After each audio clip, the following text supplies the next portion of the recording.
You're listening to Civic Media.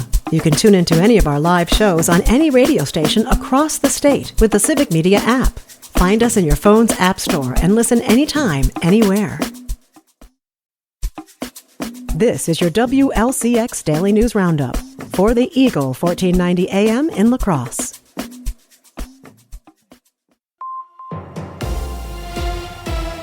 For 1490 WLCX, I'm Jimmy Kuska. The new Republican governor candidate could be a frontrunner for the nomination. With more, here's Civic Media's Savannah Tomei-Olson. Tiffany announced his campaign in a video released yesterday. I'm Tom Tiffany, and I'm running for governor because I love our state. I see where we are headed, and I know we can do better. You know we can do better. I will freeze property taxes, protect our farmland from communist China, and I'll preserve our Wisconsin values, just like my mom does with her pickles. Girls' sports will stay for girls, moms will be moms, not inseminated persons, and common sense will win. Tiffany is a former state lawmaker. He came into office in 2011 and was a prominent Republican voice during the Budget Repair Bill, or Act 10. After 9 years in the state house, he went federal. He's represented Wisconsin's 7th congressional district since 2020. That's much of western and northern Wisconsin. Now he says he's ready to lead the whole state and took aim at leadership in neighboring states and in Madison. We cannot let Minnesota's madness and Illinois' insanity to take over here in Wisconsin. Madison politics may smell like the barn, but I know how to clean up the bowl. In the Republican primary, Tiffany faces Washington County Executive Josh Schoeman and businessman Bill Berrien. Democrats running include Lieutenant Governor Sarah Rodriguez, State Senator Kelda Roys, State Representative Francesca Hong, Milwaukee County Executive David Crowley, and Milwaukee businessman Ryan Sternad. Primaries are next August, and the general election will be the following November. For Civic Media News, I'm Savannah Tomei-Olson. Republicans have introduced legislation to address the housing supply shortage in Wisconsin. With more, here's Civic Media's Savannah Tomei-Olson. The cost to buy a home here rose by more than 50% just in the 5 years between 2017 and 2022. That's according to the Wisconsin Policy Forum. In polling, people often rank affordable housing as one of their top concerns.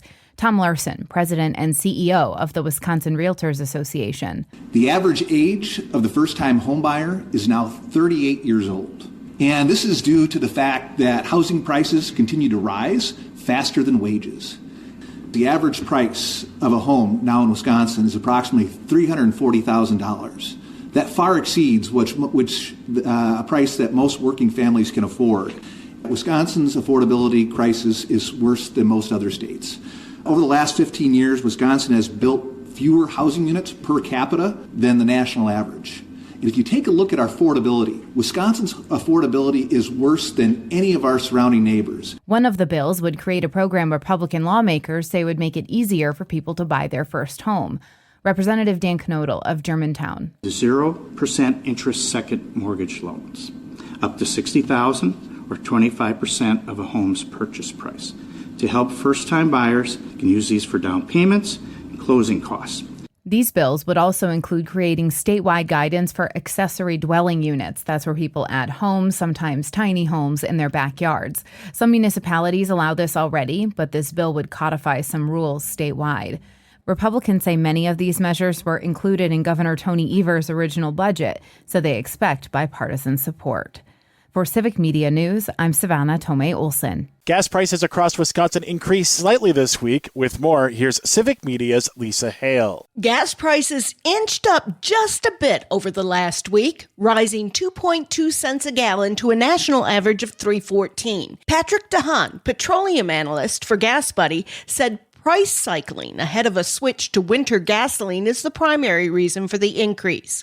In Wisconsin, the average price for a gallon of gas is up 0.8 cents a gallon to $2.89. Here in La Crosse, trends largely match what's happening in Wisconsin as a whole, with gas prices just above the statewide average of $2.89 per gallon. Republican lawmakers are trying to revitalize the forestry industry in northern Wisconsin. With more, here's Civic Media's Shali Pittman. Republican state lawmakers say they want to revitalize the forest industry in northern Wisconsin with a new biofuel plant in Hayward. A new bill would provide $60 million in tax tax credits and $150 million in state bonding to build the facility. The plant would be a partnership between Wisconsin-based Johnson Timber and Syntec Fuels, a German energy company. Senator Mary Thalskowski says the project could create about 150 jobs and generate over $1 billion in annual economic impact. The facility would convert 880,000 tons of wood residue into aviation fuel every year, with at least 80% of that wood coming from Wisconsin forests. Lawmakers say the bill would also improve forest management. They point to a drop in timber harvests since the 2020 closure of the Wisconsin Rapids paper mill. The bill was announced on Monday. If approved, production could begin in 2029. An equal rights amendment has been proposed in the Wisconsin legislature. With more, here's Civic Media's Lisa Hale.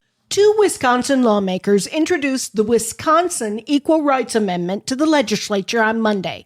Co-authored by Democratic Representative Breanne Brown of Whitewater and Democratic Senator LaTanya Johnson of Milwaukee, the ERA reads, "Equality of rights under the law shall not be denied or abridged by this state or by any political subdivision of the state on account of sex, gender identity, race, color, sexual orientation, disability, religion, national origin, marital status, family status, age, ancestry, or any other immutable characteristic." At a press conference about the Wisconsin ERA, the Appleton Area Now chapter president Irene Strobin said that the state ERA is more comprehensive than the federal amendment. Several individuals emphasized the importance of the bill not only for women, but also for minorities. Sarah Long Radolph said as a Black woman, she has seen the need for an ERA firsthand while working as a single mother in the Fox Valley. I was a woman making less money while doing the same job as my male counterparts. The youngest of the speakers was 14-year-old Tova Levine. She said an ERA is crucial for today's children. Every single child deserves this. All religions, all genders, all sexualities, all races, all abilities. They deserve the Equal Rights Amendment. The Equal Rights Amendment for the Wisconsin Constitution must be approved in 2 consecutive legislative sessions before it can be put before the voters on a ballot. For Civic Media, I'm Lisa Hale. Wisconsin Senator Tammy Baldwin is trying to bring back the LGBTQ division of the 988 crisis line. With more, here's Civic Media's Savannah Tomei-Olson. A spokesperson in the Trump administration said they'll no longer, quote, silo LGB plus youth services, end quote, leaving out the T for trans folks. But young queer people face disproportionately high rates of mental illness and suicide. According to the Trevor Project, 39% of queer young people considered suicide in the last year, and those numbers are higher for trans and non-binary people. 46% of them seriously considered ending their lives. Baldwin led the charge to get the specialized LGBTQ line.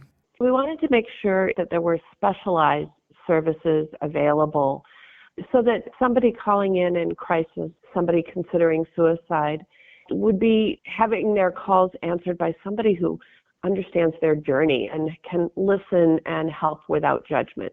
Of course, anybody can call the regular 988 line, but the specialized line had people prepared to deal with the specific stigma and struggles of being in the LGBTQ community.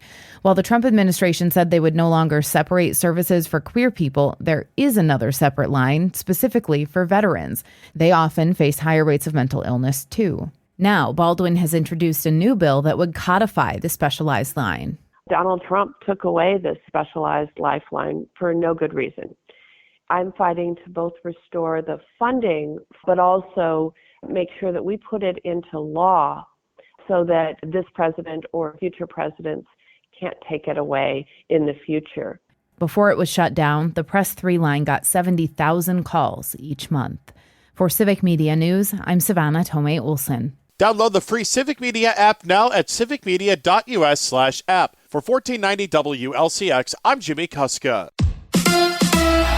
It's the Packers and the Cowboys. Hi, I'm Mike Clemens with sports. The Packers play the Dallas Cowboys on Sunday Night Football. Jordan Love says they learned some tough lessons in Cleveland during their loss to the Browns. Every week is opportunity to learn and grow and experience things as a team. And obviously, I think defense did a great job last week. Offensively, special teams, we didn't do enough. Baseball, the Brewers have tonight off after beating the Padres 3-1 in San Diego. Aaron Ashby awarded the win. Abner Uribe got the save. Pat Murphy. Jansen gave us, nobody's mentioned Jansen yet. You guys paying attention to the game? He caught the whole game. He caught 6 different pitchers, a walk, a hit, and a homer. I thought he was great.